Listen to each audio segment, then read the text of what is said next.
Today we're here to talk about understanding the power scale, and this is part 2. True. I did this before, talking about power scaling and within the community, how people power scale different things, etc. But I feel like it's appropriate to talk about this again because, Grand Line Review talked about power scaling and different things and terms that people use and why they shouldn't be used. And I just want to talk about his video. I think it's a really good video, really well done, but I disagree. So this isn't a shot or anything. It's just me disagreeing with his points about certain things. So I'm just going to address them. And the reason why I'm addressing them is because some of the things he talked about in the video is some of the things that I talk about and things that I do. So it's like, why not? It's just fun banter back and forth. It is what it is. Let's talk about it. So first thing I want to dispel the fact that power levels don't exist in One Piece. I don't agree. Power levels absolutely exist in One Piece. They may not have names and they may be fan made and things we just make up to make things easier, but they exist. I'm not going to mention Doriki because that's a whole separate thing, but Doriki is a thing in the One Piece world. However, power levels, they have to exist because then we're essentially saying all the characters are equal and anybody can win on any given Sunday, which is not the case at all. The Sugar and Kaido argument, I hate that because we know that shit would never happen. There are specific powers in One Piece that makes for more nuanced discussion. The fan-made power levels does not take away from that. I don't think those classifications are toxic. I think what's toxic are the conversations that stem from these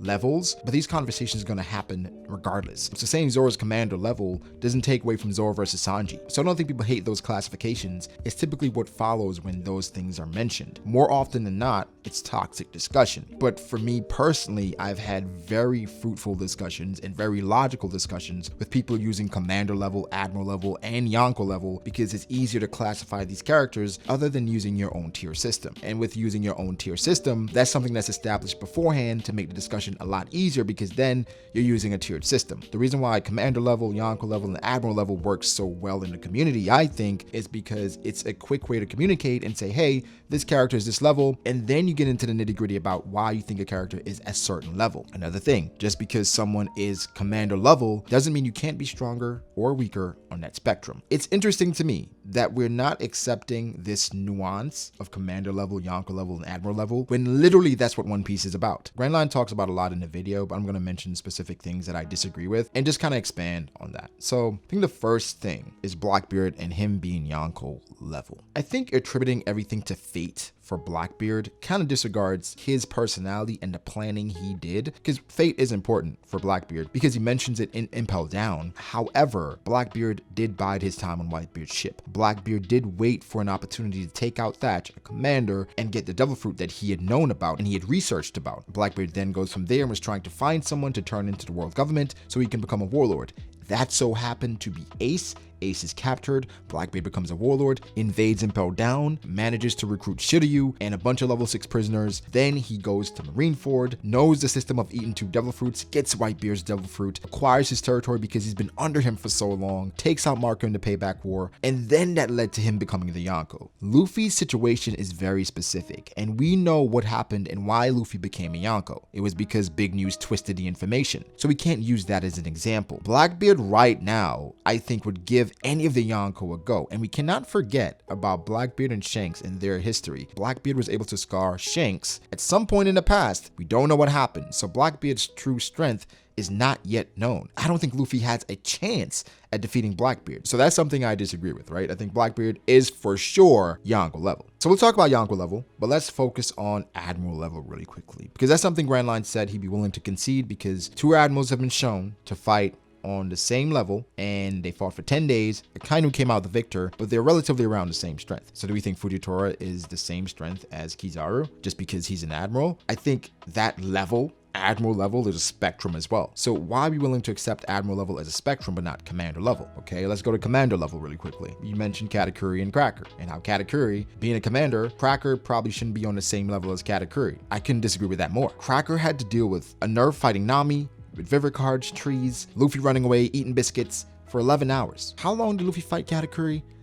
11 hours. 12, actually. Both commanders. So I don't think downplaying Cracker and saying, hey, he's commander and Katakuri's a commander, this commander level thing doesn't exist. Oh, it exists. Because Oda is showing us that Luffy had to figure out a way to overcome both of these characters in a very similar amount of time. Completely different devil fruits, but they both presented scenarios that Luffy had to figure out, and it took a long time for him to do so. So I think that's a way of Oda communicating these things without actually saying it. A lot of nuance. What about Yonko level? Well, if we're using fights and saying what Oda's been showing, the portrayal of these characters, Big Mom and Kaido fought for an entire day. Nobody seemed to give any way. They both had scratches and was like barely damaged. Can we use that and say that that's Yonko level? You can say we barely know anything about Shanks, so there's not a level there. There's nothing we can use. Really? Well, okay. Shanks went on Whitebeard's ship. They clashed. Whitebeard at that point was labeled as the strongest man in the world. Clashed evenly. Shanks, again, went to stop Kaido, a Yonko, from going to Marineford. Shanks, again, clashed with Akainu. The person that we're saying is probably Yonko level now. Is there not a pattern here? I understand how using titles can be toxic, but I don't think that lends to the toxicity that we're talking about. I think there's so many factors that lends to toxicity, including the story and how Oda writes it. Oda writes his fights with nuance. This is not DBZ, right? However, we could look at Hunter x Hunter. Hunter x Hunter. Moreau says this: you never know what your adversary's ability is. A slight hesitation can cause a fatal turnabout. Having more or less aura isn't much of an excuse. The outcome is always in fluctuation. That's the essence of Nen combat. We have Kurapika Nuvogen. So One Piece isn't reinventing the wheel here with like different matchups and how important they are, but I think the One Piece fandom has found a creative way to quickly communicate how strong you think a character is. Now, this is not absolutely dismissing what Grand Line was saying about how these things can be toxic, because it could lead to some confusion if you don't understand it. So let's talk about Mihawk being Yonko level. That's not even a crazy classification, because literally the main thing that's used for Mihawk is portrayal, title, and the fact that he was dueling with a Yonko back then. Nobody uses warlord level because they're very nuanced. And I think sometimes what people use is, well, titles and rank and certain things are not just about strength. Like being a Yonko, it's about territory and influence. Cut the bullshit, right? Let's cut it out. We can say all that, but at the end of the day, you have the Yonko in your top 5, top 6. At worst, top 8, maybe top 10, because people don't like Big Mom, but at worst that way, because you understand that even though it takes territory and influence, it takes strength to garner all of these, unless you're Luffy, which I think he has a lot of influence and he has a lot of strength, but his was manipulated, and we know that. I don't think we can use nuanced examples to make it and justify what's happening in the story. Saying Caesar and his ability, he could do this. Well, that's a lot of people in One Piece. Foxy and his ability, he should be able to do X, but nobody actually thinks Caesar or Foxy or anybody, Sugar, has a chance versus Cracker, Katakuri, or even Smoothie. They will get dominated. So that's where tiers and thresholds come in. These characters, we feel they've surpassed a certain threshold for us to classify them on this level. Doesn't mean that they're all the same strength,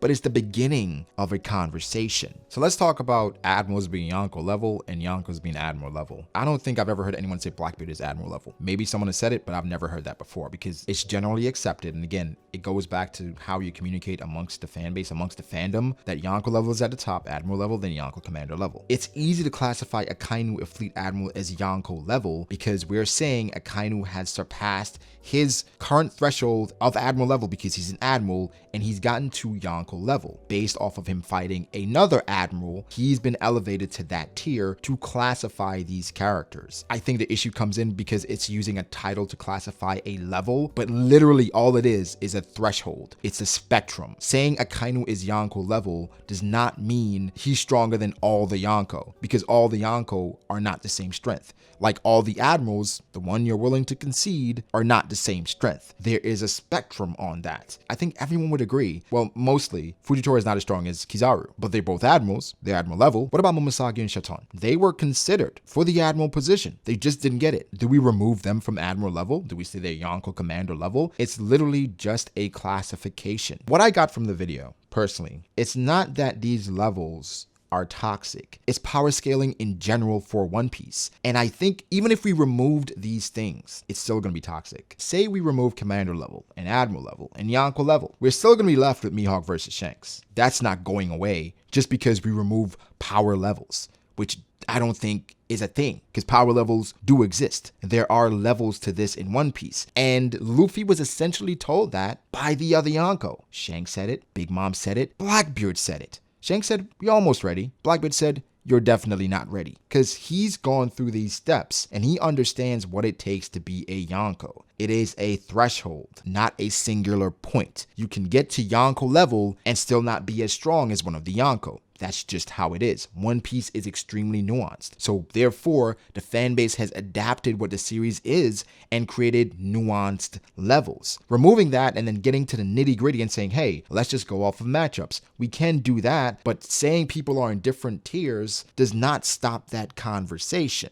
I feel like there are ways to justify anything in regards to One Piece power scaling because it goes back to what you think about certain things. Like Grand Line mentioned Marco and saying Marco can hold his own against Kizaru. I don't agree with that. I think Marco can do a good job, but I think eventually he will lose. So yes, I concede these levels are completely fan-made, but it's how the fan base communicates. Well, some of them, because some people absolutely hate power scaling. So it's not about the levels in general and stating them this way. You just hate power scaling because of what they lead to, because of what One Piece is. Very nuanced, more so about moments and situations than overall general levels, right? But I think general levels is the beginning of the conversation. It's not the end. It's not the end all be all. So for me, stating Apu is commander level, it could incite some, and that was on purpose. So I may have to work on that because I understand that people don't like Apu, and I really don't get why, because people like Blackbeard. Conversation for another day. But that's the beginning of the conversation. Now I have to justify why I think Apu is around that level, why I think Apu is past that threshold. I think just the beginning of that conversation is looking at Aruj and Snack. Aruj was able to defeat Snack, and Snack therefore got demoted. And then based on what Oda's been showing us, as far as like Luffy and Zoro, when they encounter the worst generation, it's never been a rollover. They have struggled.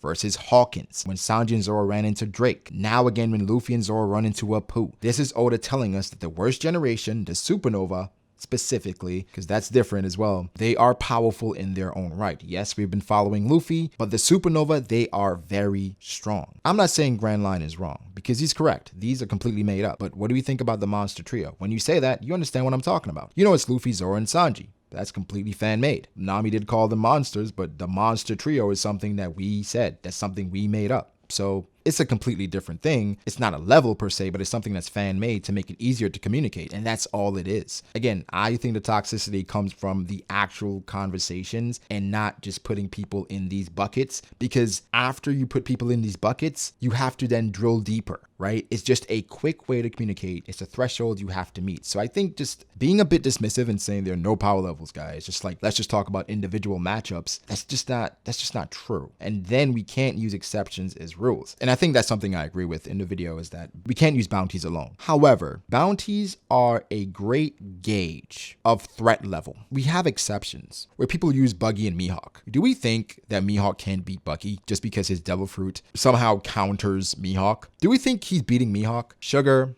Caesar, Foxy, these exceptions, those are not the rule. With Devil Fruit powers, we can create a scenario in any way we want to. So using them as the rules and as a reason why we should not have levels or tiers is asinine to me. That's like saying, hey, what if the Jacket No Mi user sees Kaido when he's sleeping, then he starts wearing Kaido? All of a sudden, he's Yonko level, isn't he? It's like you can create a scenario and warp it to fit your narrative in any situation. So just based off of what you believe. I don't think it's wrong to use these levels, even though they're made up, because that's just how we communicate. It's a quick way to communicate and place people in different thresholds, tiers, or levels, whatever you want to say. I'm trying to think, is there anything else that I didn't agree with? The rock, paper, scissors thing, I guess we can use that, but at the end of the day, it doesn't matter how many rock, paper, scissors you use. Sanji's not beating Kaido, or Zoro's not beating Big Mom, or Luffy's not beating Blackbeard at the moment, right? It doesn't matter. Some people are at a threshold or at a point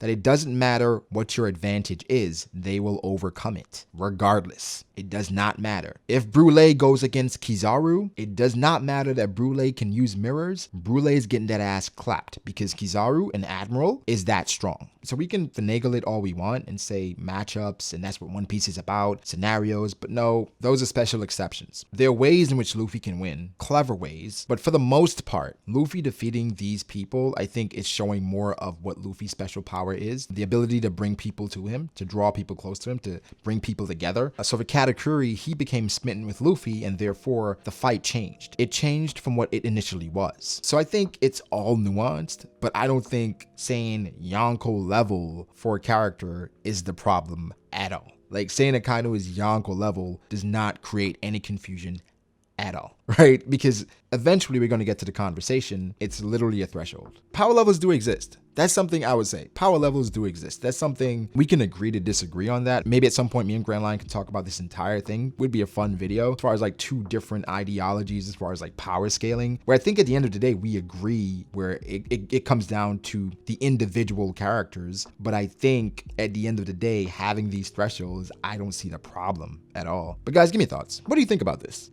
And for instance, if power levels don't exist, right? What's the point of making videos talking about how characters are going to defeat other characters? Power levels don't exist. Oda's going to find a creative way for Luffy to do it. What's the point of even talking about it? At the end of the day, Luffy's going to beat Kaido anyway. What's the point of talking about it? What is the point of setting these expectations for yourself? So I guess the issue isn't power scaling. The issue is how you power scale. But that's always been the issue. That will always be the issue. It's not certain words used. It's what people say and how people place characters in different buckets. So give me your thoughts. Like the video if you did. Make sure to subscribe to the channel for more content like this. I'm not sure if I said this. Something I'll work on is inciting my viewers. It's fun.